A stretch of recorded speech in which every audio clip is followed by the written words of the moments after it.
ரொம்ப ரொம்ப அவர் ரொம்ப அழகா படைச்சிருக்கிறார்.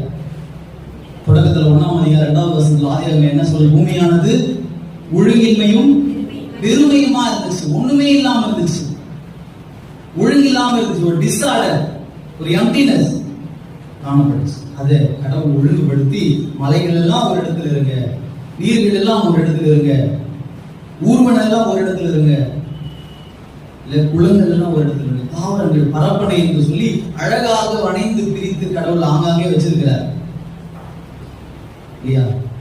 எது எங்க இருக்குன்னு அவங்க கிடைச்சாங்க. இன்னைக்கு எது எங்க இருக்குதோ அங்க இருக்குதான் தெரியும். எல்லா இடத்துலயும் யாரு இருக்குது? மலைகளிலும் நம்ம தான் இருக்கிறோம், நீர்களிலும் நம்ம தான் இருக்கிறோம், காடுகளிலும் நம்ம தான் இருக்கிறோம், ஏரிகளிலும் நம்ம தான் இருக்கிறோம். கடவுளுக்கு விரோதமான செயலாக இது நாம் நினைக்கிறோம்.